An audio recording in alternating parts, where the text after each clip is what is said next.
देवराहा बाबा का स्वरूप एक सामान्य आदमी जैसा नहीं था। उनकी एक बाह लंबी और दूसरी छोटी थी। वे झुककर चलते थे। उनकी उम्र चाहे जितनी भी रही हो, लेकिन वृद्धावस्था उन पर कभी भी हावी नहीं हो पाई। उनकी आवाज में खनक थी, आंखों में रोशनी थी, एक चमक थी। उन्हें बिल्कुल साफ दिखाई देता था और सुनने की शक्ति काफी तेज थी। जब वे चलते थे तो उन्हें देखकर लगता था कि जैसे एक साधारण मनुष्य नहीं, बल्कि साक्षात हनुमान जी चल रहे हैं। मैं हूं गजेंद्र जगराम। अगर आपने अभी तक इस चैनल को सब्सक्राइब नहीं किया है तो सबसे पहले चैनल को सब्सक्राइब जरूर कर लीजिए। देवरा बाबा के भक्त उनको जो भी फल प्रसाद अर्पित करते थे, बाबा उसे दूसरे भक्तों के बीच ही बांट दिया करते थे। अपने पास कुछ नहीं रखते थे। देवरा बाबा बताते थे कि इस दुनिया की सेवा करने का असली तरीका यह है कि इस दुनिया से आपको जो कुछ भी मिला है, वो सब कुछ इस दुनिया को ही उपहार में दे दो। सेवा करना इंसान का सबसे बड़ा गुण है। जो कुछ भी आपके पास है उसे अपना ना माने, सब सेवा में लगा दो। सेवा करने वाला हमेशा फायदे में ही रहता है, क्योंकि प्रकृति का नियम है कि दूसरों के लिए किए गए कर्म कई गुना बढ़कर सेवा करने वाले के पास ही लौट कर आ जाते हैं। इस तरह से देखा जाए तो दूसरों की सेवा करने से बड़ा कोई बिजनेस ही नहीं है, क्योंकि दूसरों की सेवा करने से फायदा अपना ही होता है। लेकिन शर्त यह है कि किसी की भी सेवा बिल्कुल निस्वार्थ भाव से की जाए। राज की बात यह है कि निस्वार्थ भाव से की गई सेवा आदमी को कुंदन बना देती है।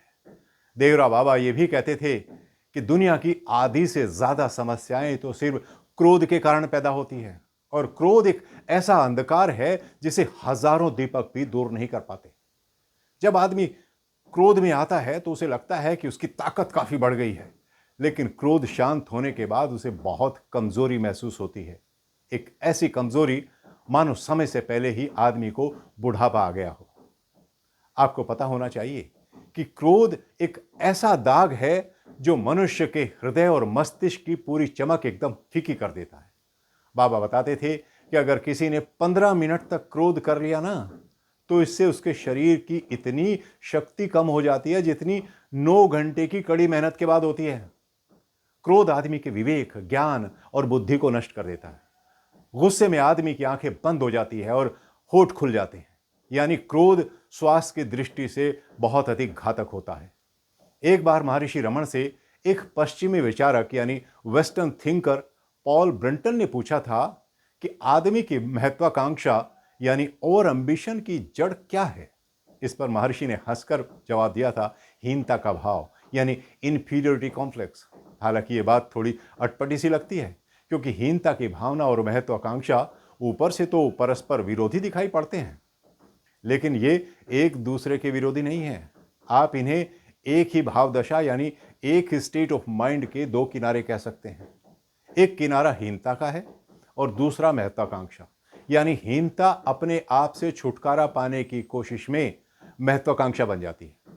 इसलिए महत्वाकांक्षी एम्बिशियस आदमी की हर एक सफलता को आत्मघाती कहा गया है, क्योंकि वो आग में घी का काम करती है।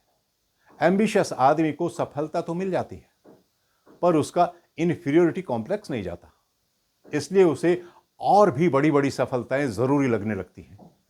इसलिए किसी भी साधक के मन में किसी भी तरह की कोई भी महत्वाकांक्षा नहीं होनी चाहिए। देवरा बाबा का कहना था कि दूसरों का बुरा करने से अपना ही बुरा होता है और दूसरों का अच्छा करने से अपना ही भला होता है। यही नियम है। दरअसल हमारे ऊपर इस दुनिया का कर्ज है, यानी हम इस संसार के ऋणी हैं। इस ऋण से मुक्त होने का उपाय है सब जीवों की सेवा करना और बदले में कुछ ना चाहना। इसलिए एक सच्चे साधक को अपने सुख के लिए नहीं, बल्कि औरों की सेवा के लिए इस संसार में रहना चाहिए। जो साधक सच्चे हृदय से अपने आप को ईश्वर को समर्पित कर देता है, वही प्राणी मात्र की सेवा कर पाता है, क्योंकि सबके मूल भगवान ही है। देवरा बाबा कहा करते थे कि साधक को अपने ऊपर आए बड़े से बड़े दुख को सह लेना चाहिए और दूसरों पर आए छोटे से छोटे दुख को भी दूर करना चाहिए, क्योंकि दूसरों को सुख पहुंचाने की इच्छा से अपना सुख पाने की इच्छा मिट जाती है। किसी को लेश मात्र भी दुख ना हो, यह भाव महान भजन कहलाता है। जैसे जब कोई आदमी ऑफिस जाता है तो वहां वो सिर्फ और सिर्फ ऑफिस का ही काम करता है, इसी तरह से इस संसार में आकर हमें केवल संसार के काम कर रहे हैं, अपने लिए नहीं। बाबा ने 4 चीजें बताई जिनका ध्यान रखना बहुत जरूरी है, और वे 4 एस हैं: समय, समझ, सामग्री और सामर्थ्य। वे कहते थे कि इन चारों को कभी भी अपना मत मानना, क्योंकि इन्हें अपने लिए मानने का मतलब है कि इनका दुरुपयोग करना। इनको तो हमेशा दूसरों की भलाई में लगाना चाहिए, वही इनका सही सदुपयोग कहलाएगा। मनुष्य को यह शरीर अपने सुख भोगने के लिए नहीं मिला है, बल्कि दूसरों को सुख देने और उनकी सेवा करने के लिए मिला है। वास्तव में देवरा बाबा, नीम करोली बाबा, महर्षि रमन सरीखे जितने भी महान संत हुए हैं, अगर उन सब की बात माने तो बस एक ही निचोड़ निकलता है कि परहित सरिस धर्म नहीं भाई, यानी दूसरों की सेवा से बड़ा कोई धर्म नहीं है। तो दोस्तों, आज बस इतना ही। अपने कमेंट्स जरूर लिखिएगा, मुझे प्रतीक्षा रहेगी। आप लोगों से फिर भेंट होंगी। नमस्कार।